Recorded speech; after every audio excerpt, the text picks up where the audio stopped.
graça de Deus, nós queremos meditar, nós queremos pensar. Queremos extrair alguns valores, algumas verdades para os nossos corações.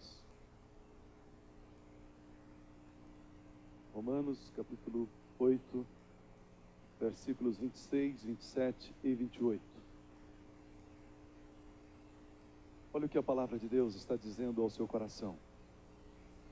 Da mesma maneira também o Espírito ajuda às nossas fraquezas. Não sabemos o que havemos de pedir como convém, mas o mesmo Espírito intercede por nós com gemidos inexprimíveis.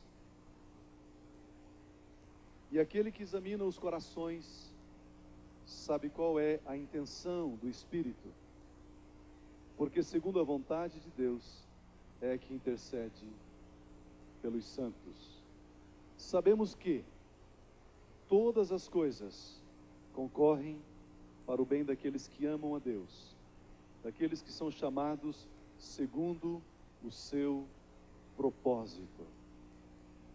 Daqueles que são chamados segundo o seu propósito.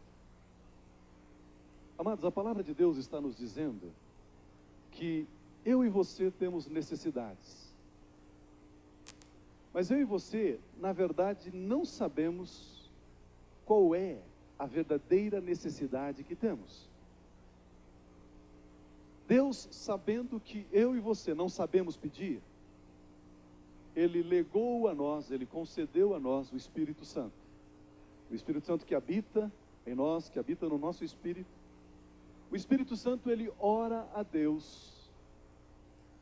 Ele intercede por mim e por você, porque nós não sabemos pedir como convém. Deus, Ele tem o melhor para mim e para você. Deus tem o melhor para o seu povo. Mas nós não sabemos pedir o melhor. Nós muitas vezes pedimos o razoável, pedimos o que é bom. Então o Espírito Santo, ele vem à nossa ajuda, vem o nosso socorro, e ele começa a dizer: Pai, não atenda esse pedido, porque eu sei que o Senhor tem o melhor. A Bíblia diz que o Espírito Santo, ele sonda as entranhas, as profundezas do Pai Celestial. Consequentemente, ele sabe exatamente quais são os planos e os projetos do Pai Celestial para você e para mim. E ele pede segundo a vontade do Pai.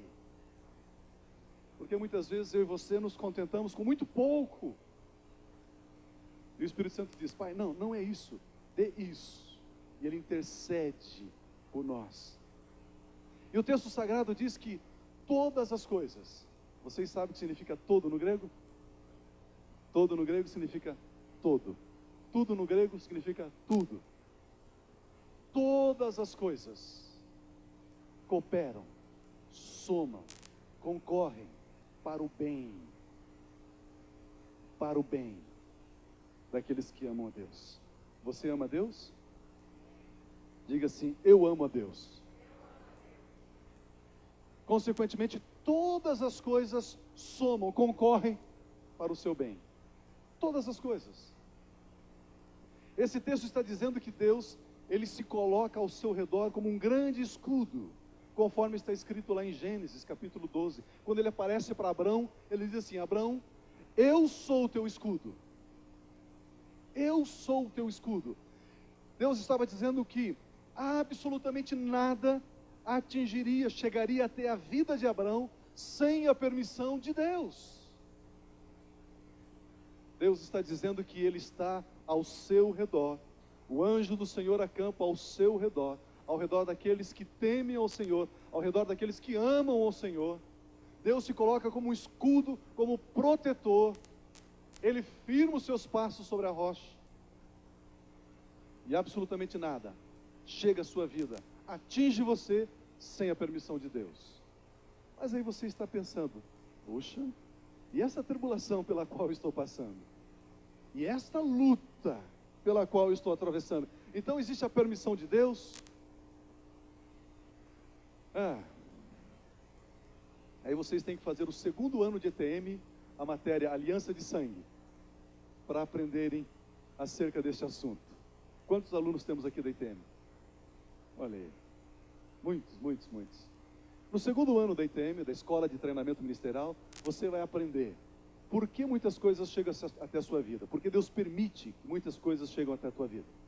Mas nós não vamos tratar sobre isso hoje. Você tem que fazer o segundo ano da ITM. O que nós queremos dizer é que quando algo te atinge, isso tem a permissão de Deus. Tendo a permissão de Deus, o texto sagrado está dizendo que isto vai cooperar, vai somar para o seu bem. Mas está doendo, mas vai somar para o seu bem. Mas eu não estou entendendo, mas vai somar para o teu bem. É o que a palavra de Deus diz, que todas as coisas cooperam para o bem daqueles que amam a Deus, daqueles que são chamados segundo o propósito de Deus. Deus tem um propósito na sua vida, Deus tem um plano na sua vida, Deus tem um projeto para você, e esse projeto é pessoal, é particular, é para você e somente você viver esse projeto, para mais ninguém. E muitas coisas chegam até você com a permissão de Deus, para o seu crescimento, para o seu elevo, para você desenvolver, para você crescer. Existem situações que cooperam para o bem daqueles que amam a Deus. Os líderes de grupos familiares, esse é o primeiro ponto. Situações que cooperam para o bem daqueles que amam a Deus. Vamos voltar para EBI, Escola Bíblica Infantil. Eu quero contar algumas historinhas bíblicas para você. A Bíblia Sagrada diz que perto de Jerusalém havia uma aldeia chamada Betânia. E nessa aldeia tinha um lar, estava constituída ali uma família de 3 irmãos, Lázaro, Marta e Maria. Vocês lembram da historinha? Interessante que isso está em João capítulo 11, para você não ficar folheando a Bíblia, só anota a referência aí, João 11, depois você vai ler a história em casa. O texto diz que, certa ocasião, certa feita, Jesus chegou nessa cidade, encontrou com esta família, travou um relacionamento de amizade com esses irmãos, e todas as vezes que Jesus passava por Betânia, Jesus, ele se hospedava na casa de Marta, de Maria e de Lázaro. Vocês lembram que muitas vezes Jesus chegava e Maria ficava aos pés de Jesus e Marta começava a preparar o guisado, a preparar lá o bezerro cevado, a ovelha, um assado para Jesus. E muitas vezes ela dizia: escuta, mas Maria tem que me ajudar também, mestre. Jesus tinha uma amizade estreita com esses 3. E a Bíblia Sagrada diz que certa feita Lázaro adoeceu, foi acometido de uma enfermidade, de uma doença. A Bíblia não descreve a doença, mas diz que ele ficou doente. Quando ele ficou doente, Marta, Maria, conhecia o médico dos médicos. Elas conheciam Jesus. Consequentemente, elas mandaram um recado para Jesus: diga ao mestre que Lázaro, aquele a quem ele ama, está enfermo, e que ele venha depressa para curá-lo. E a notícia chegou aos ouvidos de Jesus, mas Jesus permaneceu onde ele estava por mais alguns dias. O quadro da enfermidade de Lázaro foi se agravando, se agravando, se agravando, e ele morreu. Lázaro morreu. Marta e Maria, elas tinham uma expectativa ardente de que Jesus viesse ao seu lar, como de antes, como muitas vezes ele o fizera. Mas Jesus não veio. Elas estavam esperando uma cura, saúde do seu irmão. Mas Lázaro morreu. Eu vejo que nesse episódio, Marta e Maria, elas estavam clamando por algo bom, pela saúde do seu irmão. Elas estavam buscando algo bom. Mas Jesus tinha planejado, na sua agenda divina, oferecer a estas 2 irmãs o melhor. Quando Jesus chega à aldeia, elas vêm correndo ao encontro de Jesus e dizem: Jesus, o senhor está atrasado. Se o senhor estivesse aqui, o meu irmão não teria morrido. E Jesus então pergunta: onde foi que colocaram Lázaro? Não, Senhor, ele já está sepultado, esse é o túmulo dele, ele já cheira mal. Mas Jesus vem e oferece àquelas duas irmãs o melhor. Oferece a elas a ressurreição de Lázaro. Deus tem o melhor para você. Eu e você não sabemos orar como convém. Elas estavam orando, esperando a saúde de Lázaro. Mas Jesus vem e confere a ela o quê? A ressurreição de Lázaro. Você pode imaginar Marta e Maria aqui nesse púlpito testemunhando da cura de Lázaro? Lázaro estava enfermo, chamamos o mestre, ele veio, impôs as mãos e ele ficou curado. Glória a Deus, aleluia. Seria um lindo testemunho. Agora vocês imaginam Marta e Maria aqui, dizendo, nós estávamos lá em Betânia, tristes. Mas o mestre chegou. Sabe o que tinha acontecido? Lázaro já estava morto, já estava enterrado, já havíamos sepultado a Lázaro. E o mestre foi lá, pediu para que tirasse, removesse a pedra da boca do túmulo, do sepulcro. E sabe o que aconteceu? Ele disse, Lázaro, venha para fora. E ele saiu vivo. E ele veio. E ele se integrou novamente no nosso lar, na nossa família. O testemunho da cura seria um testemunho maravilhoso. Mas o testemunho da ressurreição tornou-se imprescindível, uma marca profunda na vida desse lar. Porque Jesus tinha o melhor para elas. Vocês lembram, vocês estão lembrados da história de uma cidadezinha chamada Caná, lá na Galileia, onde houve um casamento, e os noivos convidaram Jesus para vir para a festa do casamento. Possivelmente eles eram conhecidos, eles tinham relacionamentos. Jesus era carpinteiro, era um marceneiro. Talvez Jesus tivesse confeccionado, fabricado os móveis do lar desses noivos. Talvez Jesus tenha feito lá a mesa, a cama, um guarda-roupa, as cadeiras. Jesus era carpinteiro. E como gratidão, os noivos disseram assim, Jesus, venha participar da festa do nosso casamento, venha ver a mobília da nossa casa, olha que bonitinho que ficou. Imagina uma mesa feita por Jesus, devia ser assim, né? Bacana, joia, né? Ungida, consagrada, né? Porque tudo aquilo que ele fazia de todo o coração ao Pai, né? Imagina ter um móvel feito por ele, coisa linda. E aí então Jesus vem para a festa do casamento. O que eles queriam? Eles queriam ter a presença de Jesus no casamento. Era isso que eles queriam. Qual era o pedido deles? Era algo bom. Mas Jesus tinha o melhor para eles. A Bíblia diz que num determinado momento da festa, uma determinada altura da festa, chegaram para o mestre-sala, chegaram para o noivo e disseram, acabou o vinho. Não tem mais vinho. Não tem como continuarmos a festa. Não tem como nos alegrarmos por mais tempo. Consequentemente, foram até Jesus. Mestre, não tem mais vinho. Ele então pediu para que enchesse umas talhas de água. E ele então transformou a água em vinho. Que coisa maravilhosa, amados. Você pode imaginar na vida deste casal, no lar deste casal, na casa deles, Jesus, o Criador do universo, iniciou o seu ministério, as suas obras milagrosas. Jesus iniciou ali os feitos milagrosos na casa destes noivos, no dia do casamento deles. Você pode imaginar que coisa marcante, profunda na vida deles. Onde foi que Jesus começou o seu ministério miraculoso? Aonde? Na minha casa. Ele transformou a água em vinho. Eles queriam o bom, eles queriam a presença de Jesus, mas Jesus tinha o melhor. Jesus tinha marcado naquele lar, na casa daqueles jovens, Jesus tinha marcado o início do seu ministério sobrenatural na face da terra, naqueles dias. Jesus tinha o melhor para eles. A Bíblia diz que numa cidadezinha havia um homem,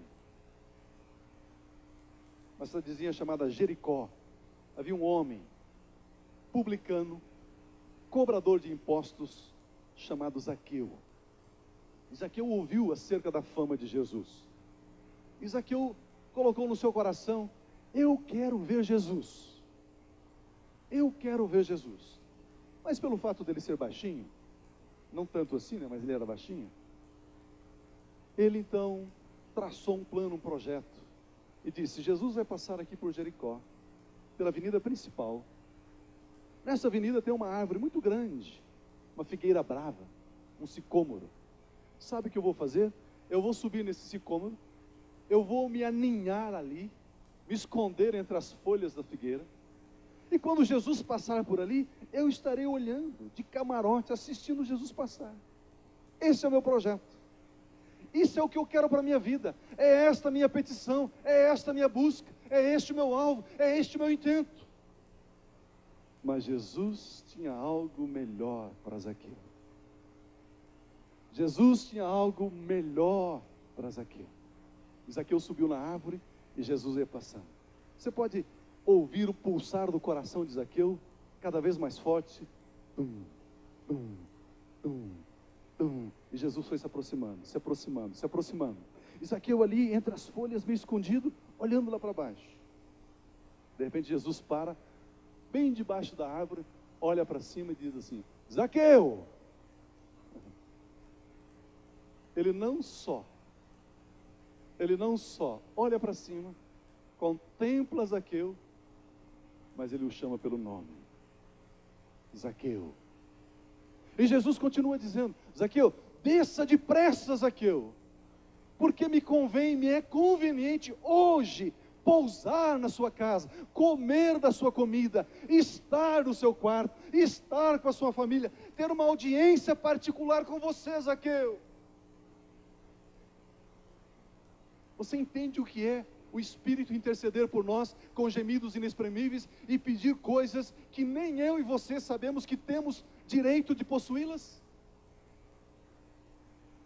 Zaqueu tinha um projeto de ver Jesus. Jesus tinha outro projeto, de jantar na casa de Zaqueu, de pousar na casa de Zaqueu, de permanecer na casa de Zaqueu, de estar com Zaqueu.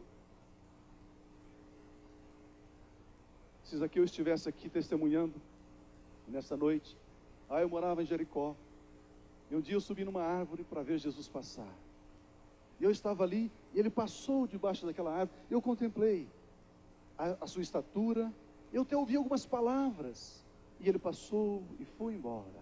Foi um dia marcante para a minha vida, eu vi Jesus passar. Não seria um belo testemunho? Agora imagina Zaqueu aqui testemunhando: eu subi naquela árvore, sim, eu estava lá bem escondido, atrás daquela árvore. Eu estava lá entre as folhas. Deixa eu fazer aqui essa árvore aqui. Espero não derrubar esse vaso. Zaqueu estava ali. Você pode escutar o farfalhar das folhas? Zaqueu estava ali. E ele diz: eu estava escondido, bem escondidinho, ninguém tinha me visto. Mas ele parou ali debaixo, olhou para cima, disse: Zaqueu. Eu comecei a tremer. Minhas pernas ficaram assim, bambas. Quase que eu caí de cima da árvore. Ele disse: Zaqueu, desça depressa. E eu desci depressa. Dei um abraço gostoso nele. Ele foi para minha casa. Nós ficamos conversando até madrugada. E eu perguntava tantas coisas, ele me respondia com muita paciência, com muito amor, com muita graça. Depois eu preparei um quarto. Ele foi, repousou. E quando eu pensei que ele ainda estava dormindo, já de madrugada, eu cheguei na porta e ele estava orando ao Pai. Era esse Jesus que eu encontrei. Você pode imaginar o testemunho de Zaqueu? Você pode imaginar o quão mais melhor Deus tinha preparado para Zaqueu? A Bíblia fala que havia lá em Jerusalém 3 mulheres. Uma chamada Maria Madalena, Maria mãe de Tiago e também Salomé. Jesus tinha morrido, sido crucificado. Era uma sexta-feira, e o dia já estava se declinando. Tiraram o corpo de Jesus rapidamente ali da cruz, envolveram num lençol, num pano branco, e colocaram ali no sepulcro, bem perto do Calvário, do Gólgota, porque já era 6 horas, da tarde, o sol estava se pondo em Jerusalém, e o judeu ele não mexia nenhuma palha depois desse horário, porque ali a lei assim o determinava. Mas elas então fizeram o seguinte, traçaram um plano, um projeto. Vamos comprar especiarias, ervas cheirosas, perfumosas. Vamos comprar essas ervas e vamos, no primeiro dia da semana, a hora que o sol estiver raiando, a gente vai lá, entra no túmulo e vamos embalsamá-lo com essas ervas, com essas especiarias, com esses perfumes. Esse era o desejo do coração dela. Elas queriam algo bom. Claro que elas queriam algo bom. E o texto diz que elas assim o fizeram. Na madrugada, o sol ainda estava por nascer. Elas foram até o local do túmulo de Jesus. Chegando lá, a pedra estava revolvida. Elas tinham pensado, quem é que vai remover a pedra para que nós possamos entrar e embalsamar o corpo do nosso mestre? E a Bíblia diz que chegando lá, a pedra já tinha sido removida. E elas ficaram assustadas, elas entraram, chegando lá, tinha uns anjos ali dentro, com vestes brancas, resplandecentes. E os anjos disseram, por que vocês procuram um vivo, um vivente, dentre os mortos? Ele não está aqui, ele ressuscitou. E o texto diz então que Maria, mãe de Tiago, e Salomé foram embora. Mas Maria Madalena ficou ali no jardim chorando. Ela não se conformava com a situação. Roubaram o corpo do nosso mestre. E o texto diz que em determinado momento, ela viu uma pessoa, um vulto. E ela se aproximou e essa pessoa disse, mulher, por que choras? Ela disse, roubaram o corpo do meu mestre. Porventura, o senhor sabe onde ele está? E ela pensou que ele era o jardineiro, pensou que ele era o hortelão, aquele que cuidava do jardim. E o texto diz que em determinado momento, Jesus chega para ela e diz assim, Maria. E ela então, fica toda espantada, fica em alerta máximo. Ela diz assim, Rabone, que quer dizer mestre. Só Jesus chamava ela daquele jeito. Só Jesus tinha aquela entonação na voz ao chamar Maria. E ela sabia que era Ele. Ela identificou a sua voz, o seu chamado. Ela queria somente embalsamá-lo, mas agora ela, pela primeira vez, a primeira pessoa, encontra o Mestre ressurreto, vivo, ali no jardim. Amados, ela foi tão intensa na sua busca, que quando ela quis tocar em Jesus, Jesus falou assim, Maria, não faças tal, nem o Pai recebeu o frescor da minha ressurreição, você não pode me tocar ainda. E sabe o que aconteceu? Jesus comissionou ela, enviou-a. Jesus fez de Maria Madalena a primeira missionária.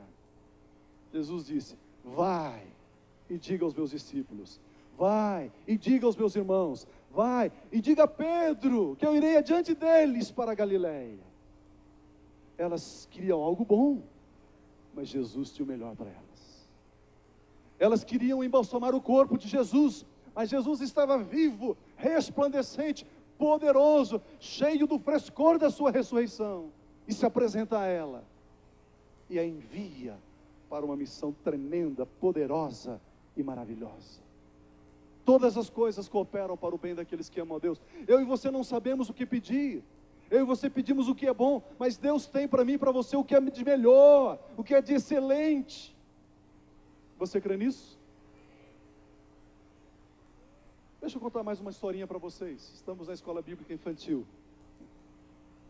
Vou contar mais uma história. A Bíblia Sagrada nos fala que no templo, lá em Jerusalém, tinha uma porta, chamada Porta Formosa. E ali, todos os dias, tinha um homem paralítico, que ele ficava sentado junto à porta, pedindo esmola para aqueles que vinham para o templo. Então ele se sentia bem, porque os homens piedosos subiam para a oração, subiam para o culto, subiam para buscar a face de Deus, e ele pedia, clamava, me dê uma ajuda, me dê uma esmola, me dê um socorro. Me dê algo paliativo para amenizar a minha dor, a minha angústia. E era isso que ele pedia. Ele pedia algo bom, algo bom. E ele estava se sustentando com aquelas esmolas, sim, por anos e anos e anos. Mas naquele dia, vai subindo ali dois jovens. Um chamado Pedro e outro chamado João. Você pode imaginar a cena? Eu estive lá, eu conheço o lugar. Uma escadaria bonita. Eu vejo Pedro e João tranquilos. Os servos de Deus são tranquilos, sabia disso? Não existe crente nervoso. Crente nervoso não tem. Pode ter crentinho nervoso, mas crente para valer nervoso não tem. Crente é tranquilo. Eu vejo eles assobiando. Glória ao teu nome. Eles vinham cantando, assobiando. E de repente eles ouvem uma voz. Ei, moço, quem está nos chamando? Ah, esse homem paralítico. Nos deu uma esmola. Nos deu uma ajuda. Aí Pedro coloca a mão no bolso. Estava até furado o bolso de Pedro. Não tinha nada, bolso vazio. João, você tem um dinheiro aí, tem uma moeda, tem um trocado? Não tenho, Pedro. Tenho nada. Não temos. Esse homem nos apertou sem abraçar, né? Nos deixou numa dificuldade, num momento difícil agora. Não temos como ajudá-lo. Mas Pedro, voltando para o paralítico, disse: olha para nós.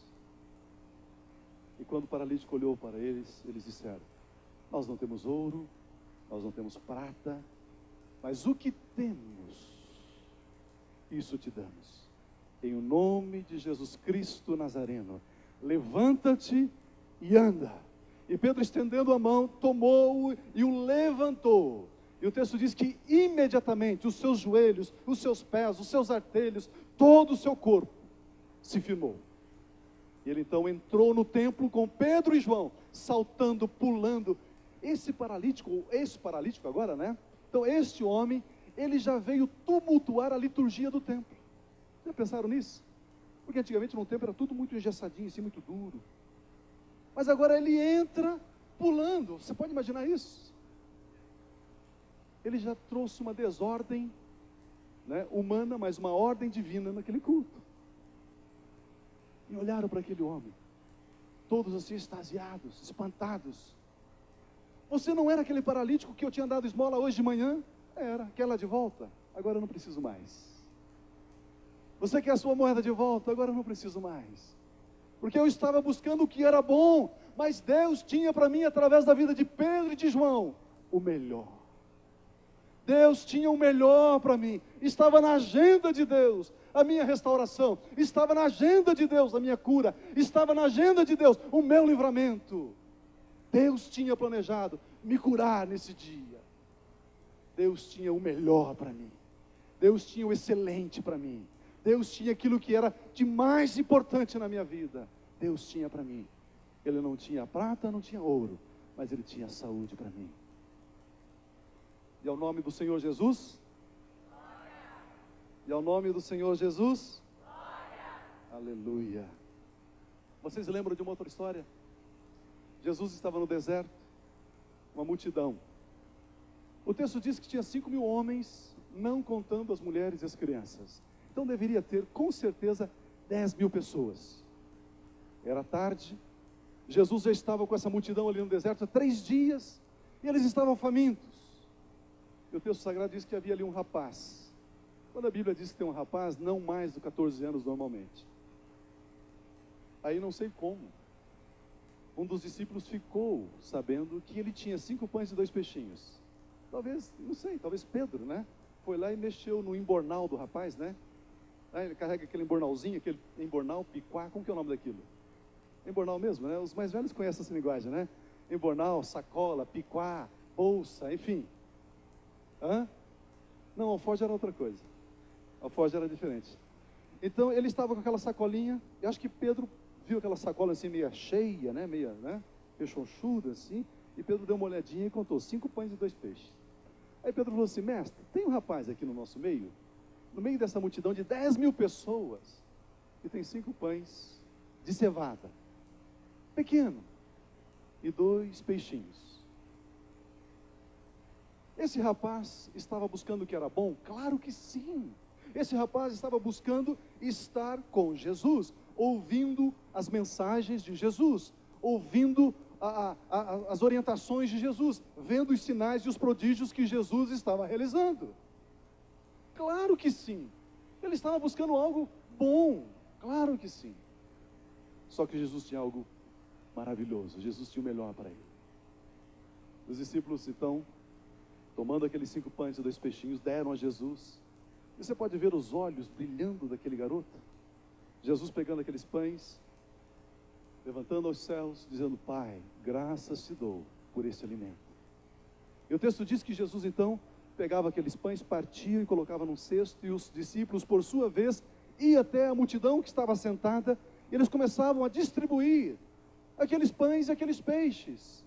E o rapaz deve ter contado: 1, 2, 3, 4, 5. Ele partiu no meio então, 6, 7, 8, 9, 10. Acabou. E 11, e 12, e 13, e 14, e 15, e 20, e 100, e 200, e 5.000, e 10.000 pedaços. Você pode imaginar a alegria, você pode imaginar o júbilo desta criança. E de repente ele viu o mesmo acontecendo com os peixes. Jesus partindo aquele peixe sequinho, quebrava no meio e distribuía, e não acabava. Aquele rapaz queria estar com a multidão ouvindo Jesus, mas Jesus tinha o melhor para aquele rapaz. Jesus queria que aquele rapaz contemplasse que através da sua oferta, Jesus atenderia uma multidão. E aquele rapaz então pôde receber, depois que todos estavam saciados, ele recebeu de volta 12 cestos. Tó, garoto, esse é teu. Você pode imaginar isso? Ele não tinha nem como carregar. A melhor aplicação é no reino de Deus. Sabia disso ou não? Em algumas horas você tem juros, correção monetária, e mais isso, mais, infinitamente mais do que você pensa ou o que você esperava. É assim que funciona. Jesus tinha o melhor para esse rapaz. Deixa eu contar uma última história para você. Lá em Belém, de Efrata, tinha um homem chamado Jessé. Esse homem tinha 8 filhos. 8 filhos. O caçulinha chamava Davi, o Davizinho. O mais velho chamado Eliabe. O do meio, Abinadab. O terceiro, Samá. E assim todos os filhos de Jessé. E o último, o 8º, era Davi. E houve uma guerra entre Israel e os filisteus. Saul, como rei de Israel, convocou todos os jovens de idade já adequada, de maior idade, para vir guerrear e proteger o território de Israel. E obviamente esses 3 irmãos mais velhos de Davi foram convocados para essa guerra.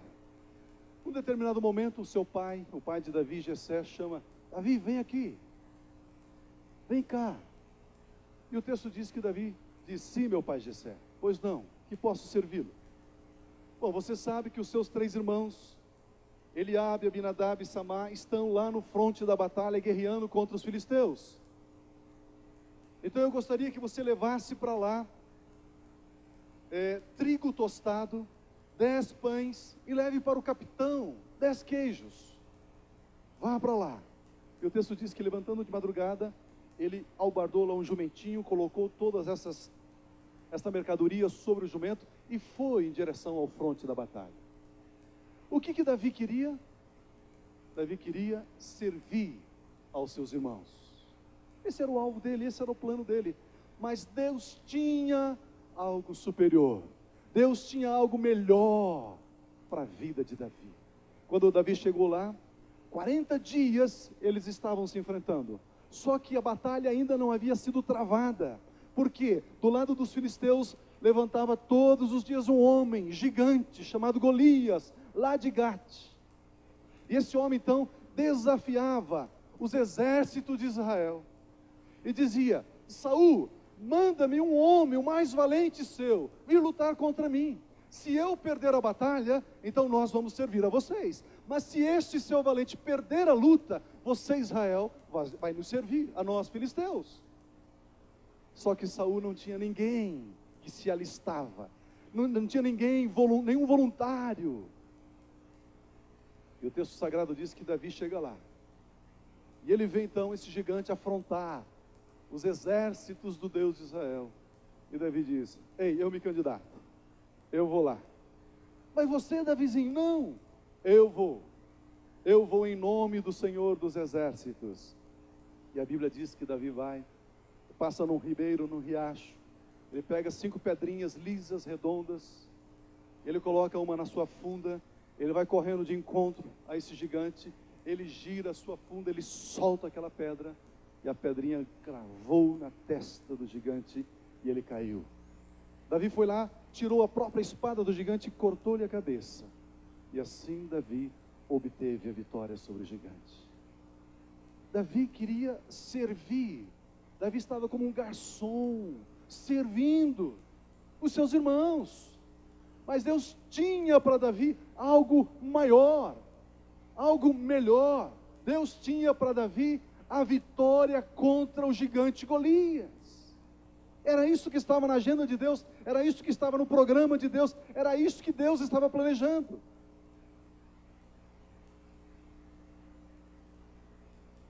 Em segundo lugar, Deus permite essas situações para criar necessidades.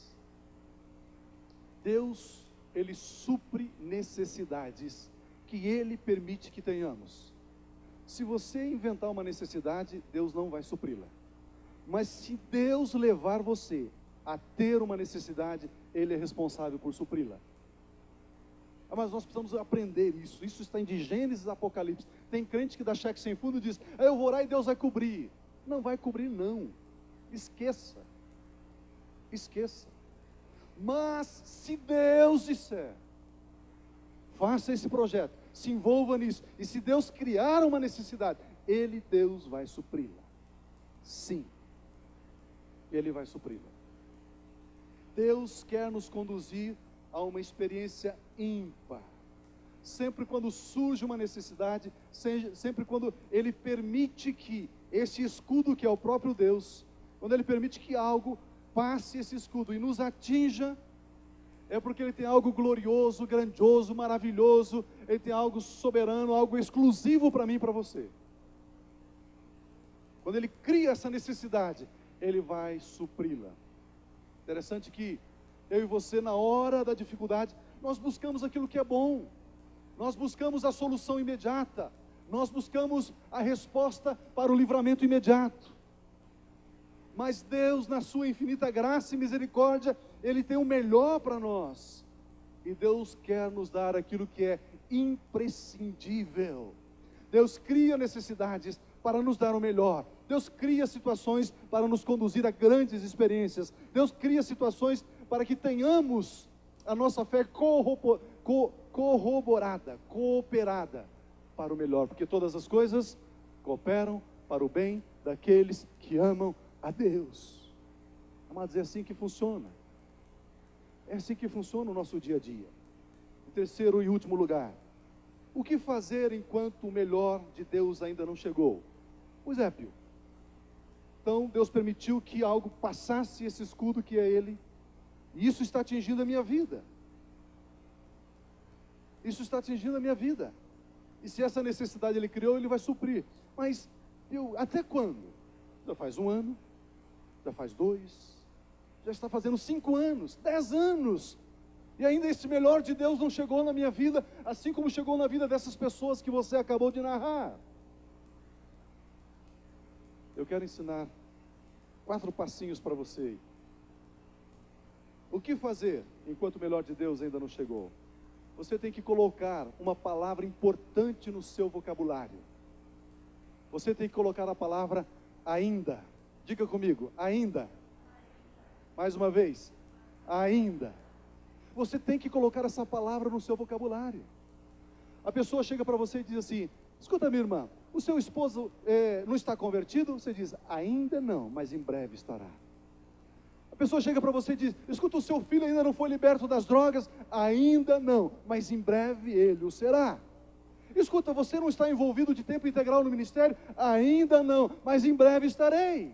Mas escuta, você está desempregado ainda. Ainda estou, mas daqui a pouco eu estarei trabalhando, porque Deus tem o melhor para mim. Você crê nisso? Coloque o ainda no seu dia a dia. Cadê as palavras, as promessas de Deus na sua vida? Ainda não se manifestaram, mas está vindo a galope. Deus está trazendo essas promessas estão vindo, e daqui a pouco eu serei atropelado por essas bênçãos. Coloque um ainda no seu vocabulário. Você disse isso há 3 anos atrás, cadê? Ainda não chegou, mas está vindo. Ainda não chegou, mas está vindo. Coloque um ainda no seu vocabulário. Coloque um ainda no vocabulário de vocês. Mas naquela situação ainda não está resolvida, mas daqui a pouco estará. Daqui a pouco estará. Daqui a pouquinho teremos a solução. Coloque um ainda no seu dia a dia. Em segundo lugar, aguarde com esperança. Amados, a esperança não é uma ilusão. A esperança, ela deve estar baseada, alicerçada na promessa de Deus. E a promessa de Deus não falha, a promessa de Deus não passa. Passarão os céus e a terra, disse Jesus, mas as minhas palavras não hão de passar. Creia nisto. É assim. Coloque esperança no seu peito, coloque esperança na sua voz, coloque esperança na sua canção, coloque esperança nos seus sonhos. Esperança não é ilusão, esperança é crer naquilo que Deus tem prometido a você. Coloque esperança na sua vida. A esperança está baseada na promessa de Deus, na palavra de Deus. E ter esperança é ter a certeza de que não existe impossibilidades para Deus. Você consegue ver Deus coçando a cabeça como se estivesse com um problema ou roendo as unhas? Você consegue imaginar isso? Deus dizendo assim, meu Deus, e agora? Não tem. O Norberto, ele é professor da ITM, é o diretor da escola. Aliás, nesse final de semana nós temos 40, 50 membros aqui da igreja que não estão aqui porque estão viajando nas igrejas de cobertura. São 11 igrejas, né? Eles estão aí visitando, pregando, ministrando. Uma hora dessa nós temos vários irmãos aí pregando a palavra em vários lugares, alguns outros estados, que a cada 60 dias nós enviamos equipes para ministrar, pregar a palavra, para oferecer cobertura, né? Ministração a muitas igrejas. Então nós temos um contingente de irmãos aí que estão viajando. Você não está vendo alguns rostinhos que você sempre vê por aqui. Mas o Norberto disse que quando Jesus morreu, houve uma festa lá no inferno. Estava lá o diabo na cabeceira, sentado, banqueteando, dando risada, gargalhada, e todos os demônios ao redor naquela mesa, os demônios mais graduados. E a Bíblia diz que Jesus ressuscitou dentre os mortos. E o Norberto, então, ele fez uma interpretação livre. Ele disse que, sabe o que aconteceu? O diabo estava lá naquele banquete, e Jesus chegou, meteu o pé na porta. Jesus usa 44. Ele meteu o pé na porta assim, e a porta do inferno caiu. E Jesus se colocou na porta, e quando o diabo olhou, botou a mão na cabeça e disse, meu Deus do céu.